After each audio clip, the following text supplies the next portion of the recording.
In 1944, a young couple from Maple Hollow vanished on their wedding night. Their car was found days later at the edge of a flooded quarry, but they weren't inside. For 80 years, rumors whispered through this quiet town. Betrayal, wartime espionage, secret affairs, or something far darker buried beneath the soil. And when new evidence surfaced in 2024, it led to an arrest with a name no one in Maple Hollow ever expected to hear.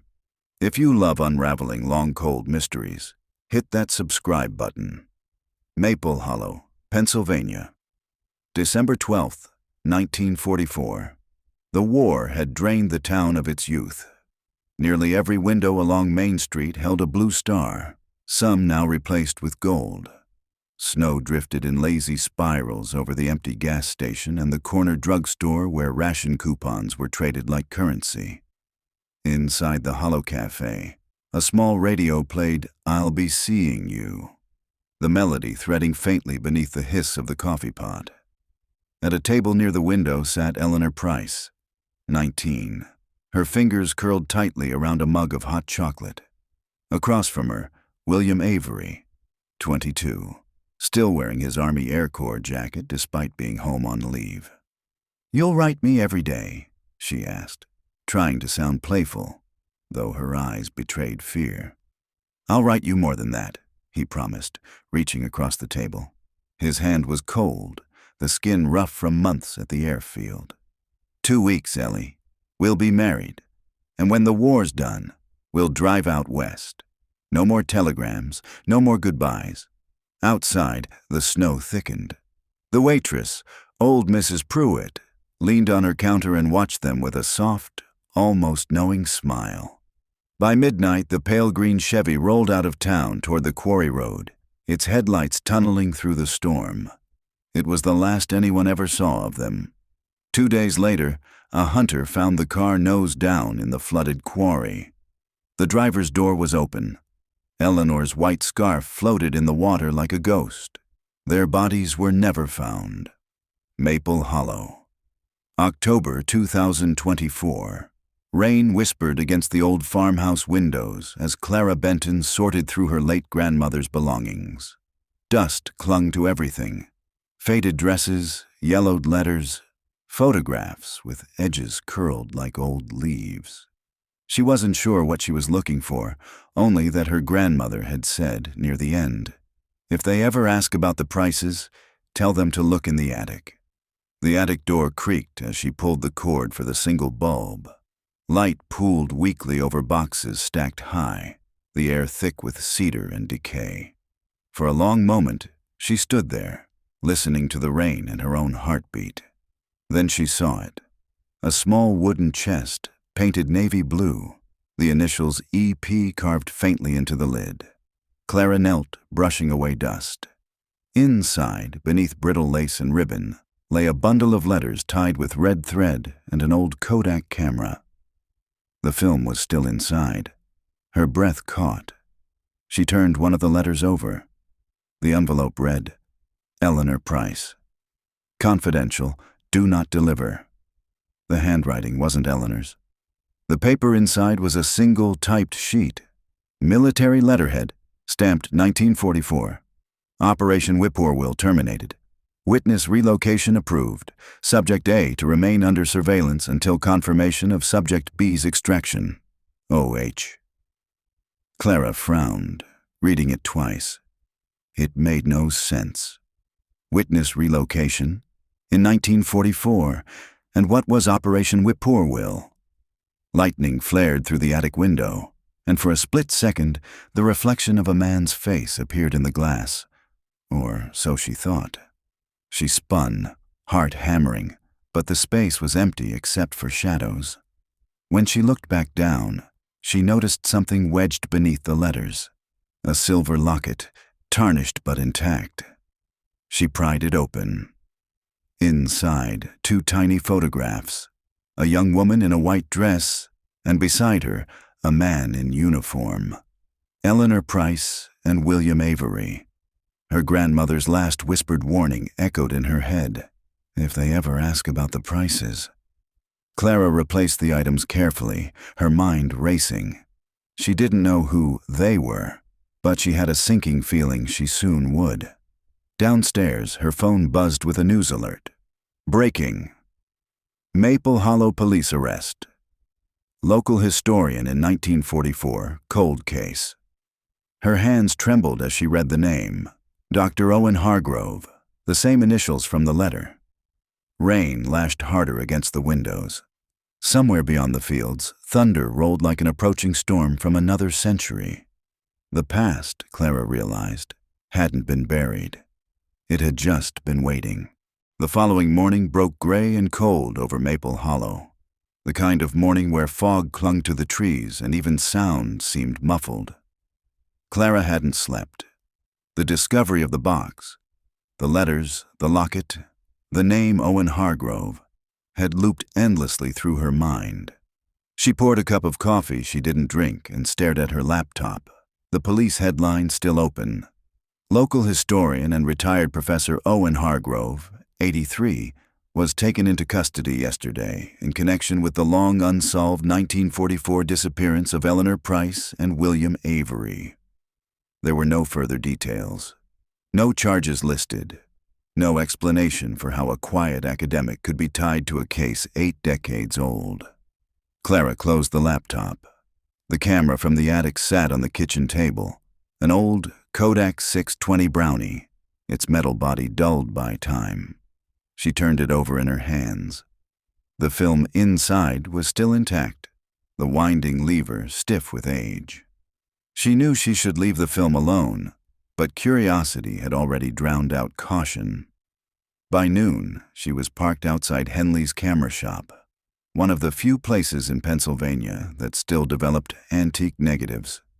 The bell above the door chimed as she stepped in. The air smelled faintly of fixer and old paper. Behind the counter, an older man in wire-rimmed glasses looked up. "Help you?" "I hope so," Clara said, holding up the Brownie. "I found this in my grandmother's attic." "I think there's film still inside." He took it carefully, turning it over with practiced hands. Kodak 620, wartime issue. Hard to believe these still turn up. What kind of film? Whatever was in there. Probably from the 1940s. That made him glance up sharply. If it's that old, the emulsion might be dry-rotted, but I can try to salvage it. Might take a day or two. "That's fine," Clara said quickly. "Just be careful with it." He nodded. "Always am." When she stepped back outside, the fog had lifted slightly. The courthouse dome gleamed faintly through the haze, and beyond it, the river that once fed the quarry shimmered like dull steel. Across the street, reporters had already gathered outside the Maple Hollow Police Department, cameras and microphones raised. Clara hesitated, then crossed toward them. She didn't plan to speak. She only wanted to hear. A uniformed officer stepped out, flanked by a woman in plain clothes. The woman's face was sharp, intelligent, the kind that seemed to miss nothing. Clara recognized her immediately from local news segments. Detective Marisol Vance, head of the department's cold case division. "Detective Vance," a reporter called. "What can you tell us about Dr. Hargrove's arrest?" Vance's voice was calm but firm. "Dr. Hargrove is assisting us with our ongoing investigation into the 1944 disappearance of Eleanor Price and William Avery. At this stage, he is not charged with a crime, but we are examining new evidence connected to him." "What kind of evidence?" another shouted. "I can't comment on that," Vance said. "What I can say is that this case has remained open for 80 years. We believe recent material recovered in a private collection may shed new light on what happened that night." Clara froze. Material recovered in a private collection.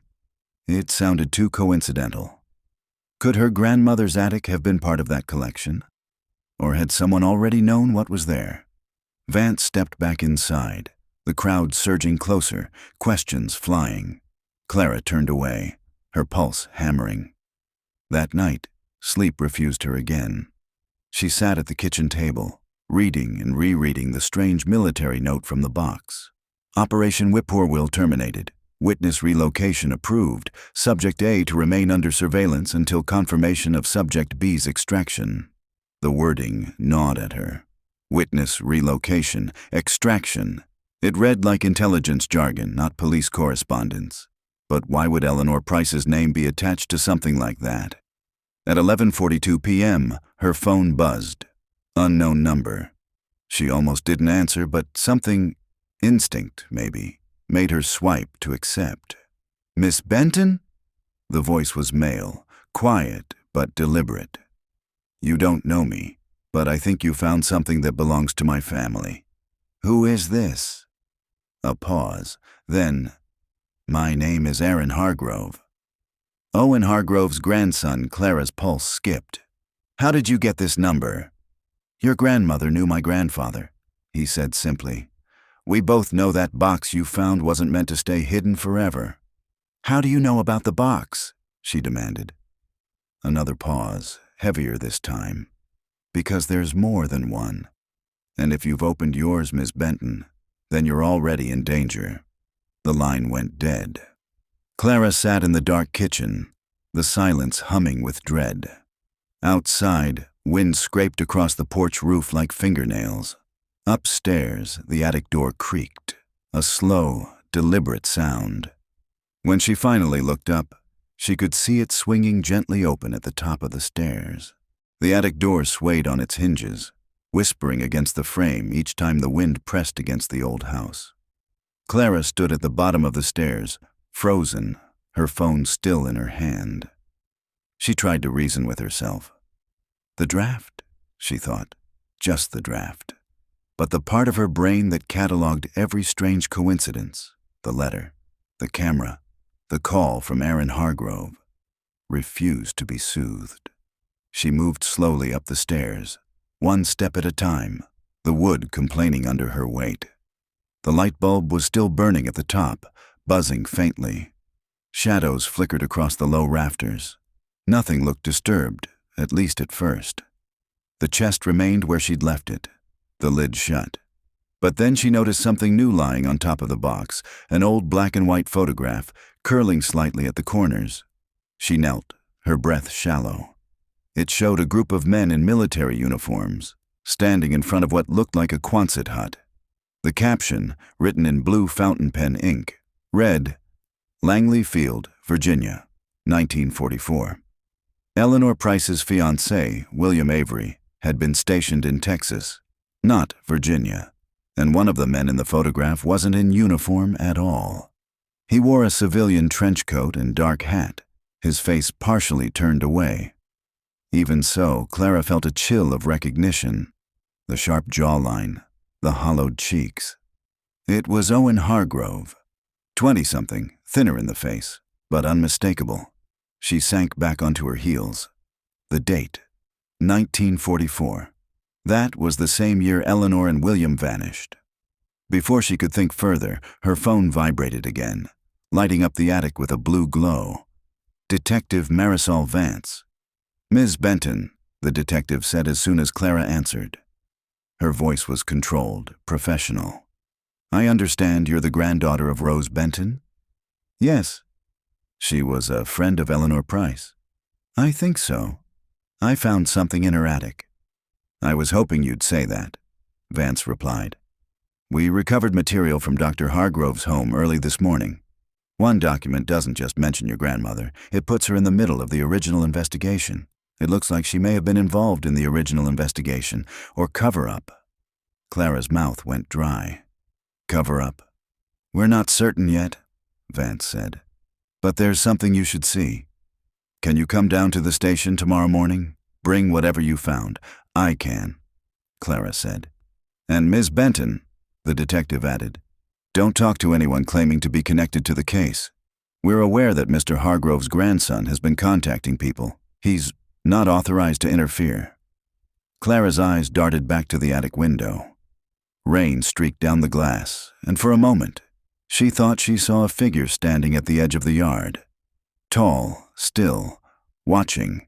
But when she blinked, it was gone. Morning arrived pale and brittle. Frost edged the window panes. Clara packed the letters, the locket, and the photograph into a shoebox and drove toward town. The police department was buzzing when she arrived.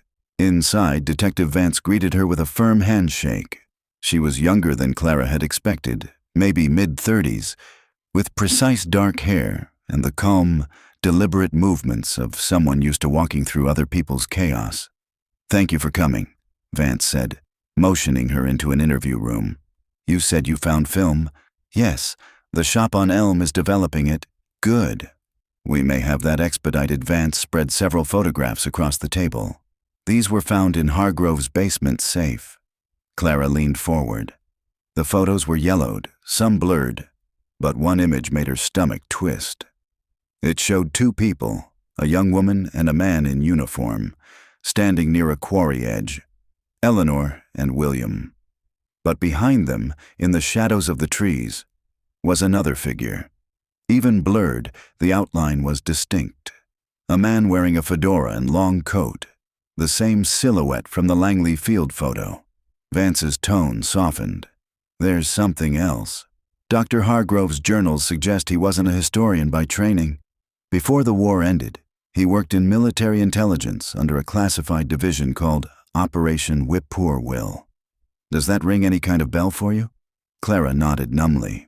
"It was in one of the letters." Vance exhaled. "We think Whippoorwill was part of a domestic intelligence program. Psychological research, mind conditioning, interrogation, early behavioral control experiments. The kind of thing people like to pretend never happened."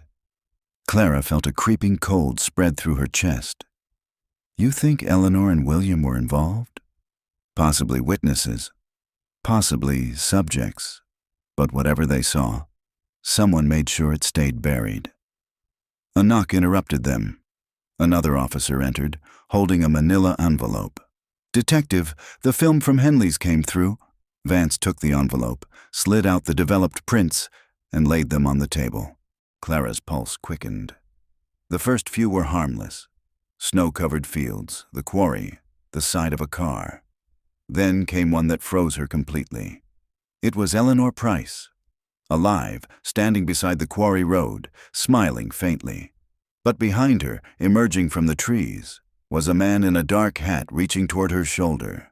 The face was perfectly clear. Owen Hargrove. Vance's voice was quiet. "These photos were taken on the night they disappeared." Clara stared at the print, her throat dry. "Then he's been lying for 80 years. Or," Vance said, meeting her eyes, "someone else has been using his name for that long." Outside, sirens wailed faintly down Main Street, dissolving into the cold November air. Clara couldn't shake the feeling that whatever had started in 1944 wasn't finished, and that the real story, the one that had destroyed 2 lives, was still unfolding, one frame at a time. The film prints lay between them like evidence from a dream, grainy, gray, and damning. Detective Vance studied each one again before sliding them back into the envelope. "These were developed just hours ago," she said quietly. "I already sent digital copies to our forensics unit. We'll authenticate them, but the stock matches 1940s Kodak film." Clara nodded, numb. The image of Eleanor smiling, unaware of the man behind her, had burned into her mind. Vance's gaze lingered on the photo. Whatever this was, it's not just a love story gone wrong. Someone documented it, like they were recording an experiment. Clara swallowed. "An experiment?" Vance leaned back. Whippoorwill wasn't a name I expected to see. After the war, fragments of files turned up. Psychological operations, behavior modification, hypnosis research. The kind of wartime work the government later tried very hard not to talk about. The participants were mostly military volunteers, but there were civilians too. "Like Eleanor and William," Clara whispered. Vance's tone softened. "Maybe. Or maybe they saw something they weren't supposed to." The detective rose, crossed to a filing cabinet, and returned with a thin brown folder. It was stamped Declassified/1982. She opened it carefully, pages yellowed from age. Operation Whippoorwill, Vance read aloud, was terminated November 1944, officially due to ethical conflicts regarding civilian involvement. But attached here is an unsigned note. One civilian female subject relocated to Pennsylvania. Observation ongoing. Her eyes lifted to Clara's. That's the same month Eleanor disappeared. For a long time, neither spoke. The rain outside had started again, soft against the station windows. Finally, Clara said, "My grandmother must have known." She hid that box for a reason. "Which makes her dangerous to someone," Vance murmured. "Even after all these years." She closed the file and exhaled. "I want to show you something else." "Come with me." They drove across town through the fading afternoon light. Maple Hollow looked almost beautiful beneath the overcast sky, its autumn leaves wet and luminous. But the beauty felt hollow now, like a veneer laid over secrets. The car turned down an older part of town. Rows of brick houses, some sagging, yards littered with rusted mailboxes. They pulled up beside a narrow stone building marked County Records Archive. Inside, the air smelled of dust and cold paper. Rows of metal cabinets lined the walls. "This building stores the microfilm of our regional newspaper," Vance explained. "There's a gap from December 1944. Every issue for that month is missing from our database. I thought it was a digitization error. Until this morning, they descended into the basement. A clerk handed Vance a cardboard box labeled 1944, unfiled, restricted access. Vance placed the reels on the light table. "These were returned anonymously last night." Clara leaned closer as the film began to roll. The machine's hum echoing off the concrete walls. Black and white headlines flashed across the screen. "Local couple weds in quiet ceremony." "Flooding at Quarry Road. 2 missing." Then, suddenly, a story she hadn't seen in any modern retelling. "Mystery fire destroys military storage facility near Maple Hollow. Authorities deny link to missing couple, though witnesses report army trucks leaving the area before the blaze." "Storage facility," Clara murmured. "Officially, there was none," Vance said. "We found no record of an installation near here. But this article," she tapped the screen, "was printed on December 16, 1944, the day after the car was found in the quarry." The frame clicked onward. The next column was a short notice. "Dr. Owen Hargrove, U.S. Army Psychological Operations, transferred to Washington following incident." Clara stared at the name. "He was here." "He worked here during the investigation." Vance nodded grimly. "That means he wasn't just studying the case. He might have orchestrated it." They left the archives after sunset. The town was quiet, the streets slick with rain. Vance dropped Clara at her farmhouse but lingered by the car door. "Keep your lights on tonight," she said. "And if you see anyone near the property, call me directly." Clara tried to smile. "You think someone's watching?" "I think someone doesn't want this case reopened," Vance replied. "That's close enough." The detective drove away, her taillights fading into the mist. Clara stood in the drive for a long time, listening to the wind sift through the trees.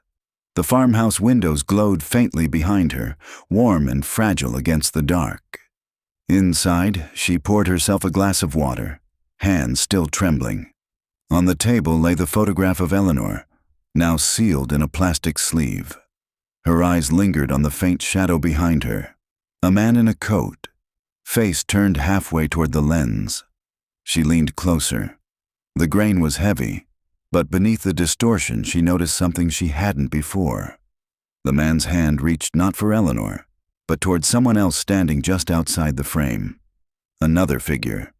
She adjusted the lamp, angling the light across the print. There, a faint blur, the outline of a second woman watching from the trees. It wasn't Eleanor, and it wasn't anyone she recognized. The realization sank through her like ice. Someone else had been there that night. The rain hadn't stopped by morning. It came down in a steady gray curtain, blurring the outlines of barns and fences as Clara drove back toward town. She'd barely slept. The image of the photograph, the faint silhouette of the second woman in the trees, had replayed in her mind all night, merging with her grandmother's voice and the whisper from the phone call. "You're already in danger." At the police station, Detective Vance greeted her with 2 cups of black coffee and the weary look of someone who'd been awake even longer. "Morning," Vance said, setting 1 cup before her. "We ran facial mapping on the photograph. It's crude because of the film grain, but we enhanced the outline." She slid a printed still across the table. "This is who was watching Eleanor Price that night." The enhanced image was eerie. A woman's face half obscured by branches, eyes wide, mouth slightly open as if she'd been calling out. "Age projection puts her between 20 and 25, Vance continued. "Hair color, bone structure. She doesn't match Eleanor or anyone listed in the Price or Avery families." Clara frowned. "So who is she?" "That's what we're about to find out." Vance opened a new file. Inside were photocopies of military personnel cards, all bearing the same insignia, a small Whippoorwill bird embossed in the corner. Whippoorwill had a list of civilian contractors, nurses, clerks, interpreters, Vance said. Most were reassigned after the project was terminated. One name stands out. She tapped a page. Miriam Cole, civilian stenographer, assigned Langley Field, Virginia. Last known address? Maple Hollow, Pennsylvania, 1944. No record after December. Clara felt her pulse quicken. That's the same week Eleanor and William vanished. Vance nodded. We traced her family. She had a younger sister, Ruth Cole. After the war, she took her husband's name, Ruth Benton. Clara's breath caught. Benton? Vance met her eyes. Your grandmother. The word hung between them, a bridge between past and present, suddenly collapsing. Clara shook her head slowly. No, that can't be right. Grandma never talked about a sister. Families didn't talk about a lot of things back then, Vance said quietly. Ruth changed her name after the war, claimed to be an only child. But public records show Miriam listed her as next of kin. Clara's thoughts scattered. The attic, the hidden box, her grandmother's cryptic warning. If they ever ask about the prices, tell them to look in the attic.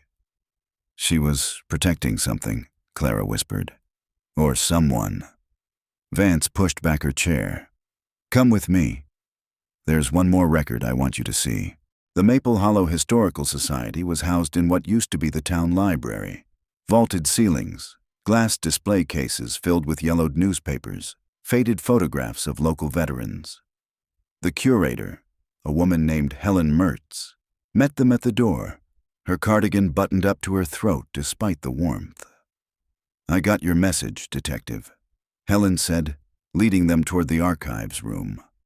You said you were looking for records on a Miriam Cole.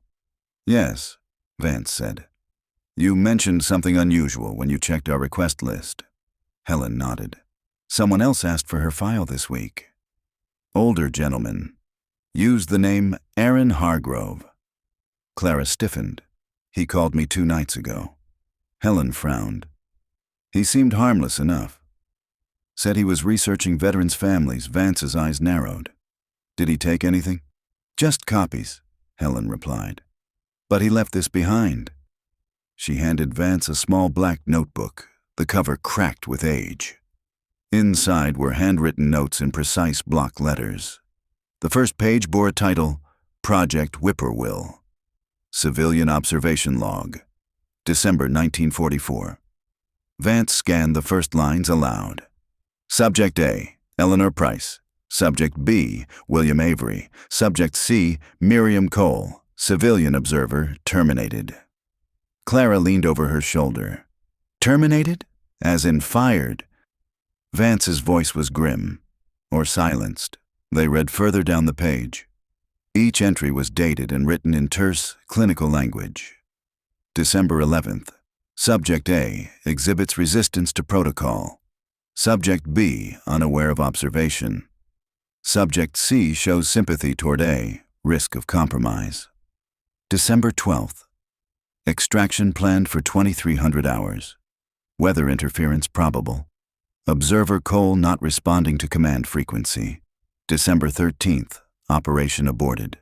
Subjects A and B unaccounted for. Cole presumed deceased.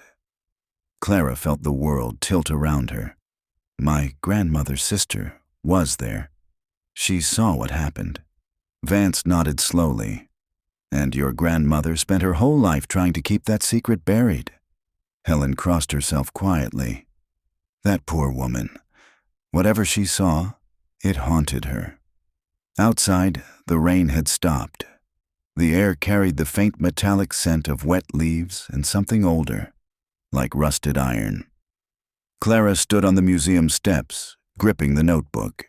If Aaron Hargrove has the rest of these logs, he knows everything, and if his grandfather orchestrated this, he might want to finish what was started, Vance said. We'll find him. But as they reached the car, Vance's phone buzzed. She answered, her expression darkening as she listened. When she hung up, her tone was clipped. That was the hospital. Dr. Owen Hargrove's dead Clara stared at her. What? He was found in his cell this morning. No sign of struggle, no obvious cause. The coroner's calling it natural, but you don't believe that, Clara finished. No, Vance said, because whoever wanted this buried just got rid of the one man who might have explained it on the record. The detective started the car, wipers squeaking against the windshield. And that means we're next in line to know too much. As the car pulled away, the clouds broke just enough for a thin line of light to cut through the trees. It illuminated the notebook in Clara's lap. One final line at the bottom of the last page, written in a different hand, darker, heavier. If you find this, don't dig deeper. The dead don't rest when you disturb them. Clara stared at it until the letters blurred. The ink looked recent. The notebook sat on the passenger seat like an exposed nerve, its pages fluttering whenever the car hit a bump. Detective Vance kept her eyes on the road, hands tight on the wheel.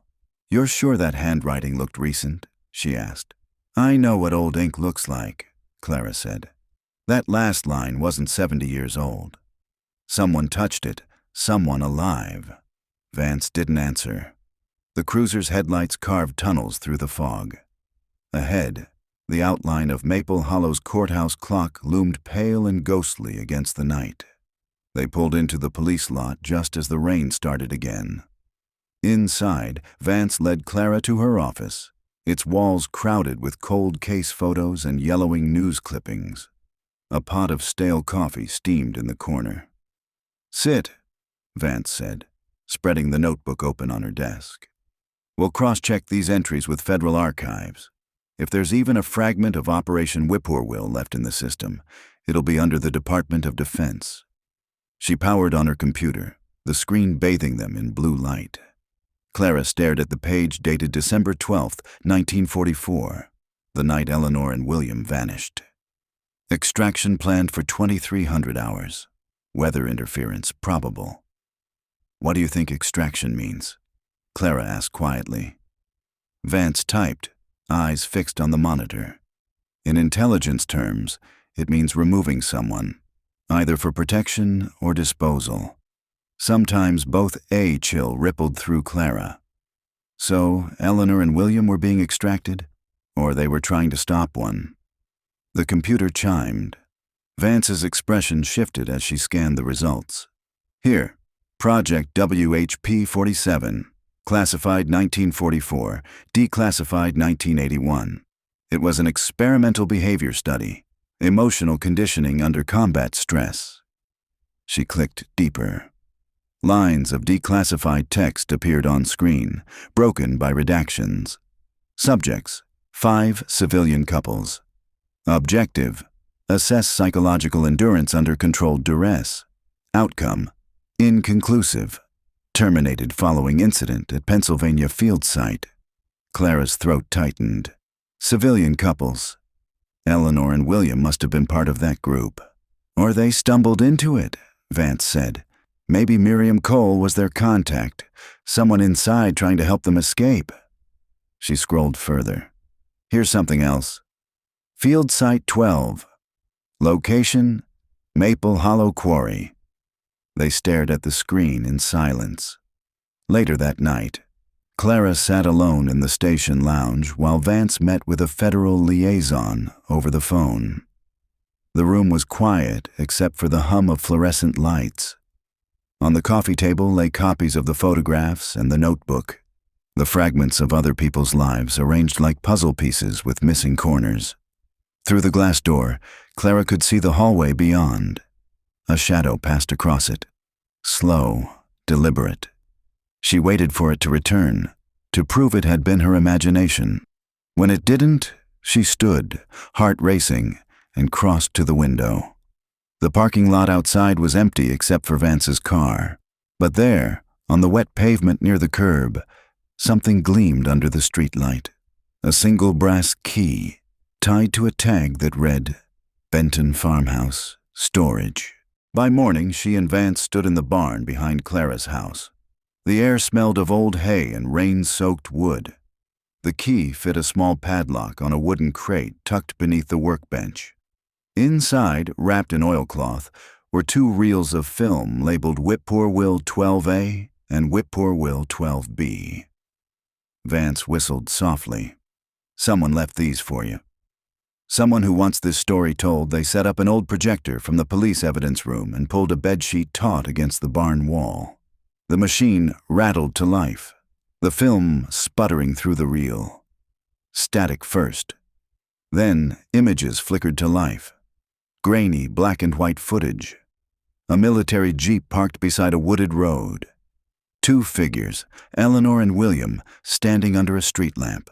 A man in a fedora approaches. Hargrove. His face is visible, calm, confident. A subtitle appears at the bottom of the frame. Subject A, instructed to follow observer vehicle. Then a jump cut. The quarry. Headlights in the fog. Eleanor turns, startled. Something flashes. The frame shakes violently. The sound cuts out. Another jump. A woman's hand reaches into the lens, slender, trembling. Her voice, faint under the film hiss. Don't trust them. They lied, then darkness. Vance stopped the projector. Clara sat motionless, her heart pounding. That voice? Vance nodded. Miriam Cole. She rewound the footage, slowing it to catch every frame. This confirms it.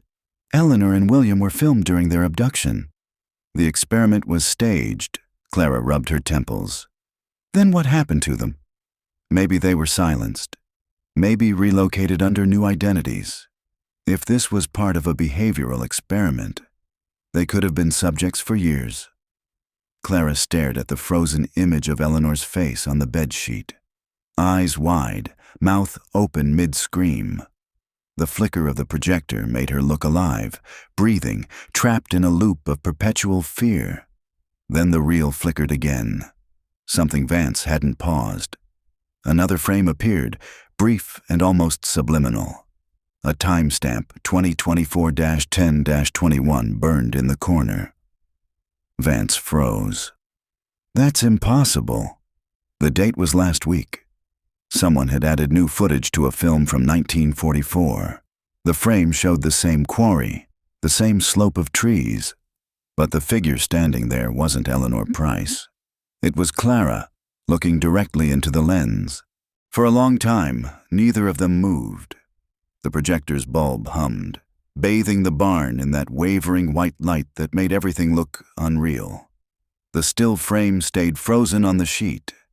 Clara's own face, faintly out of focus but unmistakable. Vance was the first to speak. That's not possible. You weren't anywhere near the quarry last week. Clara shook her head slowly. I haven't been near it since I was a kid. I didn't even know where it was until you showed me those files. Then someone filmed you without your knowledge. Vance's voice dropped, measured, almost clinical. They're recreating the conditions of the 1944 experiment. The detective stepped closer to the screen, tracing the blurred outline of trees. Look, Modern cars in the background, same fog line, same vantage point. Whoever shot this knows every detail of the original footage. Clara's throat tightened. So they've been here, watching, maybe more than watching. The light bulb flickered and died, plunging the barn into silence and darkness. The smell of ozone and film chemicals hung heavy in the air. Clara could hear her heartbeat echoing in her ears. "Stay here," Vance murmured, drawing her flashlight. The beam sliced through the dark, catching dust motes and the glint of metal near the door. Nothing more. But when she turned back, the bedsheet screen was swaying gently, as if someone had brushed past it seconds earlier. They brought the reels to the police lab before dawn. Forensics confirmed what they already feared. The final frames had been recorded digitally, then printed onto the original film stock and spliced with precision. "This isn't amateur work," the technician said. "Whoever did this had access to advanced film restoration equipment. And to your negatives, Vance pressed forensics for fingerprints. Nothing. The splicer, the reel, even the tape, completely clean." By noon, she'd arranged for temporary protection. Clara was set up in a guest room at the station, the kind they used for witnesses too afraid to go home. She sat by the window watching the drizzle bead across the glass while officers moved in the hallway. The town below seemed ordinary again. School buses, people leaving the bakery, but everything about it felt staged now, like props arranged to distract her from the truth. That afternoon, Vance returned with a stack of photocopies. "I've been digging into Whippoorwill's successor programs," she said, dropping them on the table. "Turns out it didn't die in '44. It went underground." The files resurfaced under a new designation, Project Wren, in 1961. Clara frowned. What kind of project? Behavioral echo testing. Replication of environmental trauma to provoke inherited response. Clara stared. "You mean generational experiments?" Vance nodded grimly. "They believed fear could be passed down like DNA. The children of subjects would react to identical stimuli without knowing why." Clara's stomach twisted. "And you think that's what this is?" Vance hesitated. "You're Eleanor Price's distant cousin through your grandmother's line, Clara. That makes you a direct descendant of one of the subjects. Whoever revived the project could be testing whether the same psychological triggers still work." The words hung in the air like static. "Someone's trying to prove the past never ended," Clara murmured. That night, Clara woke to the faint crackle of the police station's intercom, white noise seeping into her dreams. Then a voice, soft, familiar, threading through the static. "Clara, don't trust the light." She sat up fast, heart pounding. The room was dim except for the small desk lamp, its filament pulsing faintly like a heartbeat. She crossed the room and unplugged it, but the light didn't die. It brightened. The bulb flickered once more, then burst with a pop. The air filled with the sharp smell of burnt glass. Outside the door, footsteps echoed down the corridor. She stepped out just as Vance rounded the corner, gun drawn. "You heard it too?" Clara whispered. Vance nodded once. Security feed picked up motion in the records wing. "Follow me." They moved together through the narrow hallway. The sound of dripping water grew louder. The old building's roof leaked during heavy rain. But this wasn't rainwater. The floor was dry until they reached the archive door. A thin line of moisture traced from beneath it, like condensation. Vance pushed the door open. The fluorescent lights inside buzzed weakly. The room looked undisturbed except for one thing. On the microfilm reader, a reel spun slowly, though the machine was off. The image on the screen was live, not recorded. It showed the barn at Clara's farmhouse. The projector still sat there, light on, running an empty reel that turned endlessly. Vance whispered, "This feed is broadcasting right now." "From where?" Before she could answer, the screen flickered again. A figure stepped into frame, a man in a dark coat, face obscured. He turned toward the camera and lifted something small and metallic. The sound reached them through the static, the unmistakable click of a film camera shutter. Then the screen went black. They returned to the farmhouse before sunrise. The barn door hung open. The projector was still there, the motor whirring softly, though no reel remained. On the workbench, someone had left a single photograph, fresh, glossy, still damp from development. Clara picked it up with shaking hands. It was her, standing beside Detective Vance, both of them frozen mid-motion in the police archive just hours earlier. A faint caption was etched along the bottom margin, handwritten in that same heavy ink as the notebook. Subject D, observation successful. Continue replication. By dawn, Maple Hollow was wrapped in a mist so thick it erased the horizon. The world looked half-formed, caught between memory and waking. Clara sat in the passenger seat of Vance's SUV, gripping a thermos she hadn't touched. Neither had spoken since leaving the farmhouse. The photo sat sealed in an evidence bag on the dash, the ink of its handwritten label still bleeding faintly through the plastic. Subject D, observation successful. Continue replication. Whoever's doing this isn't just recreating the past, Clara said at last. They're documenting it, expanding it. Vance nodded grimly. They've got resources, surveillance, access to federal archives, lab equipment. That's not one obsessed historian. They turned onto the quarry road, the tires crunching over gravel slick with dew. The headlights swept across warning signs, half swallowed by vines. Maple Hollow Quarry, closed since 1952. Trespassers will be prosecuted. Vance killed the engine. This is Field Site 12. The last Whippoorwill entry was dated here, December 13th, 1944. Clara peered into the mist. You think they built something underneath? Vance checked her flashlight. We'll find out. They climbed down the narrow path that zigzagged toward the quarry's floor. The air grew colder the deeper they went, thick with the scent of wet stone and iron. Birds' calls echoed faintly from above, distorted by the fog. When they reached the bottom, Clara's breath caught. There, hidden beneath the overhang of limestone, was a metal hatch, half buried under debris, its hinges corroded but intact. Vance brushed away the dirt. Military issue. Post-war design. Clara crouched beside her. The faint outline of a symbol was still visible on the steel. A whippoorwill bird, wings outstretched. Vance pried it open.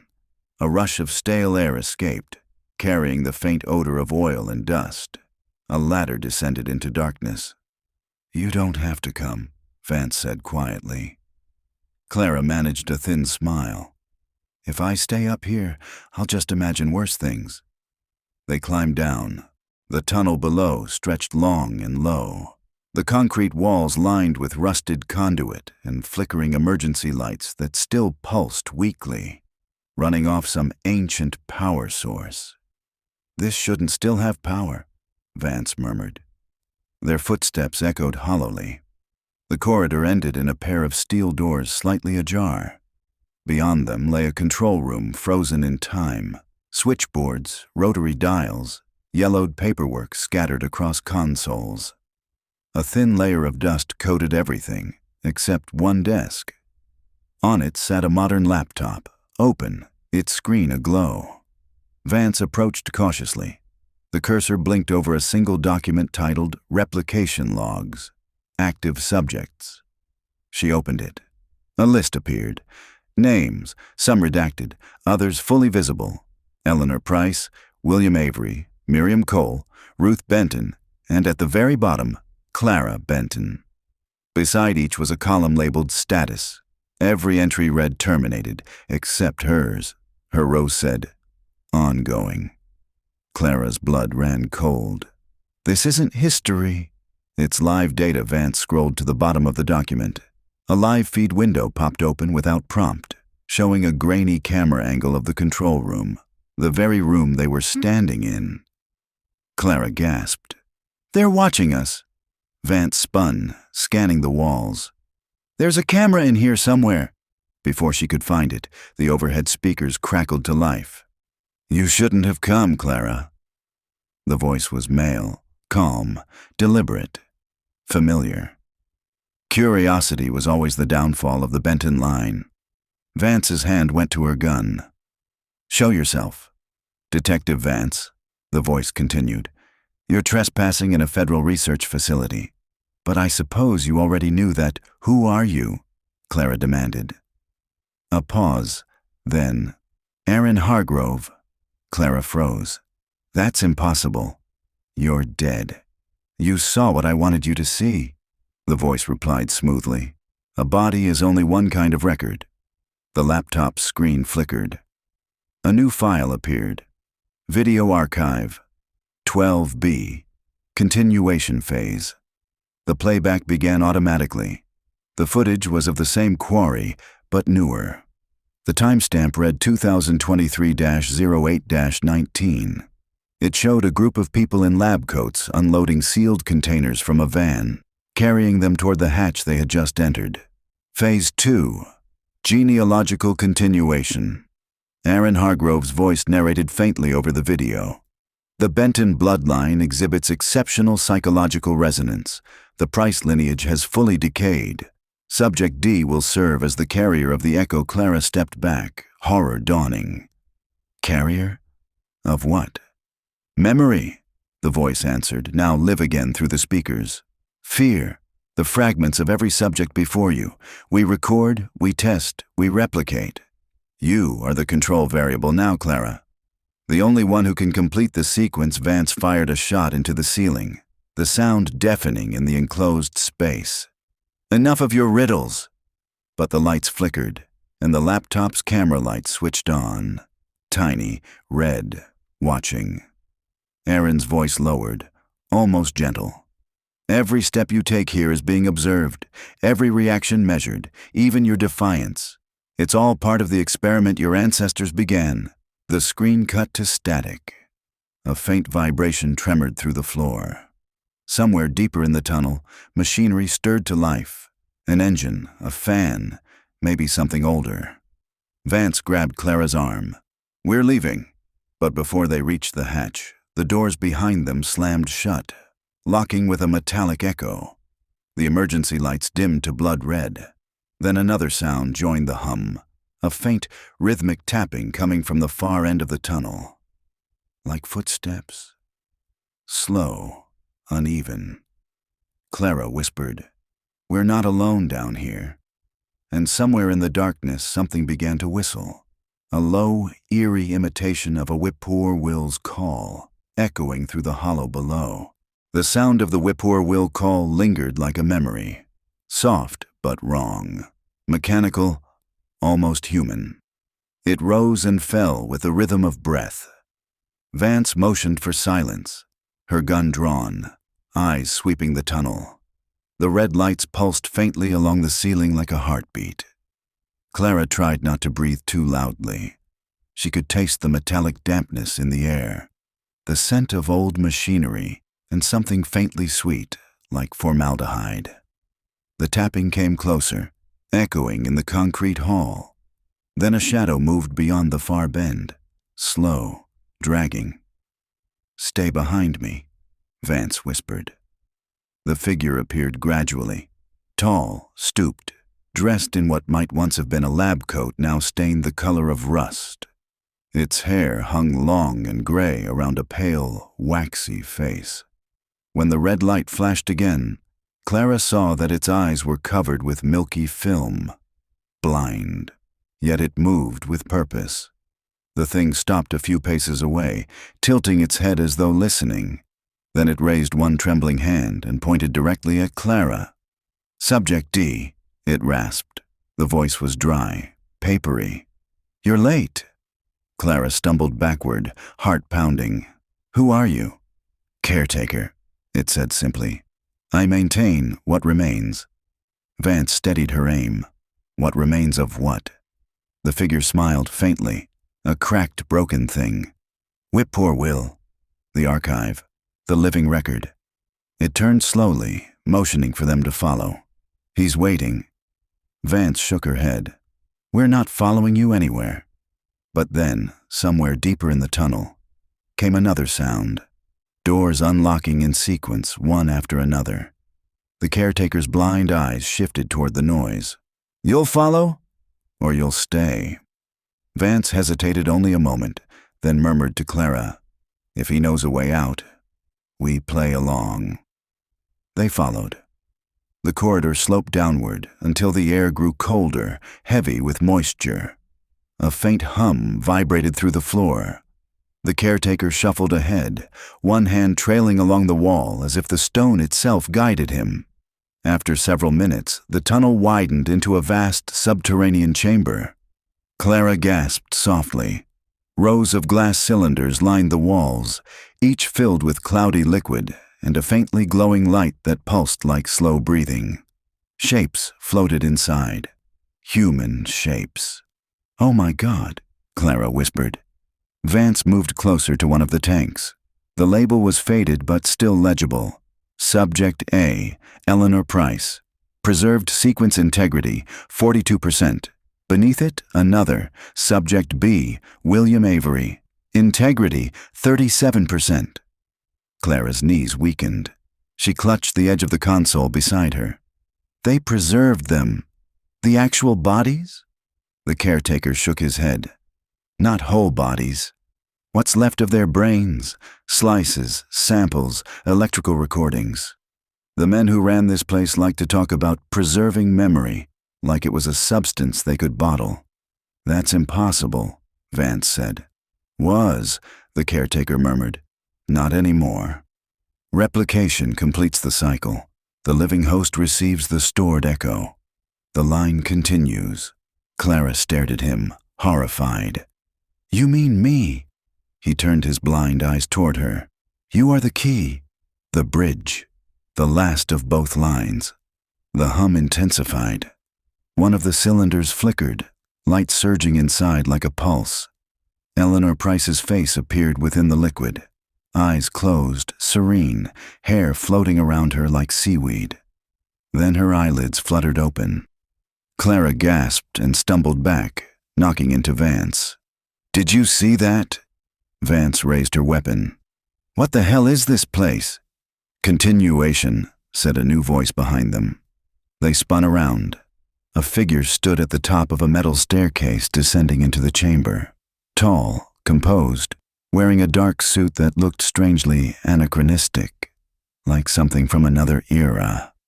His face was partially shadowed, but his posture was unmistakably confident. "Aaron Hargrove." "You're dead," Clara whispered. He smiled faintly. "The body, yes. The record, no." He stepped closer, his voice echoing off the concrete. Whippoorwill began with a question. "Can trauma be preserved, measured, repeated?" "We proved you can build a life around it. Pain, fear, even love. Those patterns don't die. They pass on. You are what survived of theirs." Vance leveled her gun at him. "You're not going anywhere until you explain how you're standing here." "I'm standing," he said calmly, "because your definitions are outdated. The man you knew died in 1987. What you see now is what he left behind. A continuity algorithm embedded in his final neural scan." He nodded toward the caretaker. "Micah maintains the facility. He was my father once. Before the flesh failed, Clara felt the world tilt. Micah Carroway. Vance, that's the man who saved my grandmother." The caretaker bowed his head slightly, expression unreadable. "I saved what I could." "Not enough." Aaron's voice cut through the silence. "It doesn't matter now. The program was never meant to end. Each generation contributes new data, new emotion, to perfect the model. You've given us what we needed, Clara. The final resonance." "No," Clara said, stepping back. "Whatever this is, I'm not part of it." Aaron raised a small device, a glass vial suspended in a silver frame. Inside, faint blue light swirled. "This is Eleanor's imprint," he said softly. "All that remains of her memory, her love, her fear." "It belongs to you." He extended the vial toward her. Take it, and you'll understand." Vance fired a warning shot. The bullet struck the concrete beside his head. "Stay where you are." But Aaron didn't flinch. "It's already begun," he said. "The replication sequence started the moment you opened the hatch." The cylinders around them brightened, their lights throbbing faster, the hum deepening into a vibration that shook the floor. The caretaker turned toward Clara, blind eyes glowing faintly in the red light. "It has to finish, or none of us will ever rest." And then the glass began to crack. Hairline fractures spiderwebbed across the cylinders. Liquid spilled onto the floor in rivulets that shimmered with faint light. Vance grabbed Clara's arm. "We have to go, now!" But the last thing Clara saw before the chamber exploded into light was Eleanor Price's face inside the tank. Eyes open, mouth forming silent words that Clara somehow understood. "Run," before they finished the echo. The chamber roared as alarms blared and the red light strobed, the hum swelling into a scream. The tunnel bucked under their feet, as if the earth itself were trying to close. Sirens pulsed through the concrete, each wail cutting the air like a blade. Vance dragged Clara through the smoke-thick haze, flashlight jerking across pipes that spat bursts of steam. "Keep moving!" she shouted over the roar. Behind them, the caretaker's voice carried, faint and distorted. "Finish the cycle, or it starts again." They didn't look back. The ladder that had brought them down was barely visible through the dust. Vance shoved Clara upward first. Metal rungs rattled under her hands. Heat rolled up from the chamber below. When she pushed the hatch open, cold morning air hit her face. Wet, clean, unreal, after the stench of ozone. They tumbled out onto the quarry floor just as a dull concussion rose beneath them. The ground shuddered, then a plume of dust erupted from the hatch, scattering gravel and broken stone. For a long time, neither spoke. Only the wind filled the silence. Finally, Vance said, "Horse, you're bleeding." Clara looked down. A thin line of blood trailed from her right palm where glass had cut her, but the wound didn't sting. Instead, it shimmered faintly, as if something just beneath the skin were catching the light and letting it go. Vance noticed too. "What the hell?" "I don't know," Clara whispered. She pressed the wound with her other hand, but the faint glow remained. They drove back to town in silence. By the time they reached the station, the rain had started again. A slow, persistent drizzle that turned the streets to mirrors.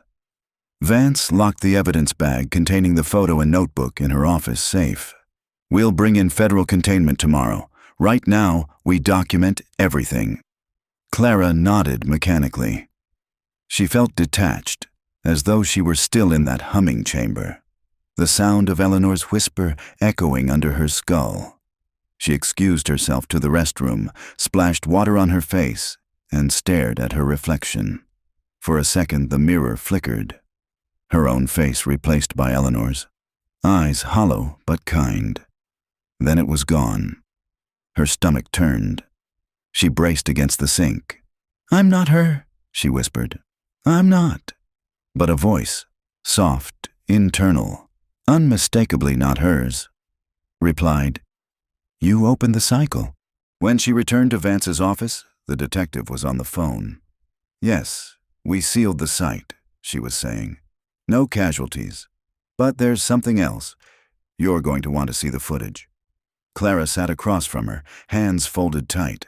The faint glow under her skin had dimmed, but she could still feel it, a subtle vibration that thrummed in rhythm with the overhead lights. Vance hung up. "That was Homeland. They're sending a containment team tomorrow.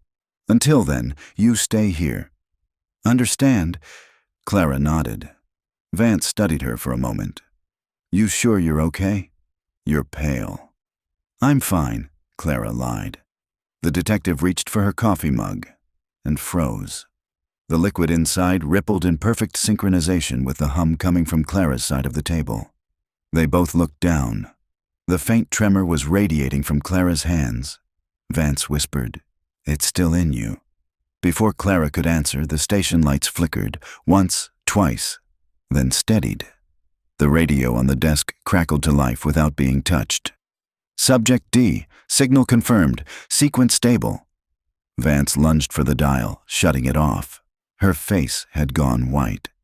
They're monitoring you through frequency. That implant, or whatever that glow is, acts like a transmitter. Clara backed away, shaking her head. No. You said the chamber collapsed. It's over. Then why are we still hearing them? They left the station just before midnight, the air heavy with fog again. Vance insisted they move Clara to an undisclosed motel outside town. The drive wound through back roads lined with skeletal trees. Halfway there, Clara turned in her seat. A single pair of headlights followed them at a distance, steady, deliberate. Vance accelerated. The car stayed with them. When they turned onto the old quarry bypass, the lights vanished suddenly, swallowed by the fog. But as they slowed, thinking they'd lost the tail, the car's radio burst alive again, filling the cabin with static and a faint female voice singing. It was "I'll Be Seeing You," the same song that played the night Eleanor disappeared. Clara's breath hitched. That's her. That's Eleanor. Vance gripped the wheel tighter. No, someone's using her frequency to reach you. But Clara barely heard her. The melody seeped into her bones, familiar, mournful. For a moment, she saw flashes behind her eyes. Snowfall, the quarry road, William's hand in hers, the promise of escape. Then the images shifted. Machines, bright lights, the sound of a woman screaming her name. She gasped and clutched her temples. "Make it stop!" Vance pulled to the shoulder, killed the radio, and turned her. "Clara, look at me. You're here. You're not there. You hear me?" Clara nodded shakily. The hum inside her chest faded, leaving silence. They sat that way for a long time, the fog wrapping around the car like smoke. Finally, Vance said, "We need answers before this thing kills you." Clara's voice trembled. "Then we go back. There has to be a record, something my grandmother left that they couldn't erase." Vance exhaled, resigned. "All right. Tomorrow. But first, you rest." Clara leaned her head back, eyes closing. The hum under her skin pulsed once more, soft, almost comforting. Then she heard it, faint and unmistakable, not from outside, but inside her own mind. "We're not finished, Clara." The echo remembers. Her reflection in the side mirror smiled back at her. Only, in the glass, it wasn't smiling at all. The morning light had the brittle quality of glass, pale and cold through the motel curtains. Clara hadn't really slept. When she closed her eyes, she saw the film reels spinning behind her eyelids, the faces suspended in the tanks, the pulse of that strange blue light. Detective Vance sat by the window with her laptop balanced on her knees, scrolling through scans from Ruth Benton's estate files. A half-eaten donut rested on a napkin beside her coffee. "Your grandmother was meticulous," Vance said without looking up. She kept detailed notebooks about everything, shopping lists, weather, birthdays. But the last one stops abruptly in 1982. Then a gap until 1994. She starts again with recipes, hymns, and one entry that stands out. She turned the screen toward Clara. "The songs don't stop anymore. I hear her voice when the wind shifts near the attic. Tell them not to dig, Ruth. Let the birds sleep." Clara's stomach tightened. That's what she said to me near the end. "Let the birds sleep." I thought she was delirious. "Maybe she was warning you." Vance closed the laptop. "We need to see those journals in person. They're archived with the probate court. By noon, they were back in town." The courthouse steps glistened from overnight rain, the sky still low and gray. The clerk recognized Vance and led them down to the records basement, where shelves of boxes stretched into the dimness. "Benton Ruth," the clerk muttered, scanning labels. "Box 32, aisle 4. Vance pulled it down carefully. Inside were stacks of notebooks bound with twine, their edges soft from years of handling. The smell of paper and dust rose like a ghost. Clara untied the top bundle. Her grandmother's handwriting filled every page, looping, careful, old-fashioned. The first few entries were ordinary. Then the tone shifted. 1981. They came again, said it was a survey for veterans' families. I knew better. They asked about my sister. I said she died in the flood. But they smiled, like they already knew. 1982. The phone clicks when I answer. The light in the barn hums at night. Sometimes I think it's the same hum from before, when Miriam vanished. Vance read over her shoulder. She was being monitored. Clara turned the page. A pressed flower fell out. A whippoorwill feather attached with tape. Underneath, a sentence written in red pencil. If the echo wakes, it spreads. She looked up. Spreads how? Before Vance could answer, the hallway lights flickered once. The clerk looked up from his desk. Power's been weird all week, he said absently. But Clara wasn't convinced. She could feel that same faint vibration in her palms again, matching the rhythm of the lights. Vance noticed the change in her face. What do you feel? It's like the hum from the chamber, Clara whispered. Only softer. It's everywhere now. Vance closed the box quickly. Then it's not just you. If that facility released any electromagnetic field when it collapsed, the whole town could be resonating with it. Like a frequency leak, a kind of infection, Clara murmured. Not of blood, of memory. They stopped at the diner afterward, the same one where Eleanor and William had their last meal. The sign out front still read, Hollow Cafe. Inside, the same layout remained. Vinyl booths, counter stools, old photos on the walls. When the waitress approached, she smiled faintly at Clara. Haven't seen you since you were a kid. You used to come here with your grandma. Hot chocolate, extra whipped cream. Clara managed a nod. You remember that? Hard to forget. The woman's smile faltered slightly. Funny though, lately I keep thinking I saw her again. Just last week, someone standing by the payphone who looked exactly like her. Vance and Clara exchanged a look. She's been gone 8 years, Clara said softly. The waitress blinked, confused. Oh, right. Must have been a dream then. As she walked away, Clara noticed the faintest tremor in the woman's hand, the same rhythmic pulse she'd seen in herself. She realized it wasn't just the diner. The whole town was quietly humming, like it was holding its breath on the same note.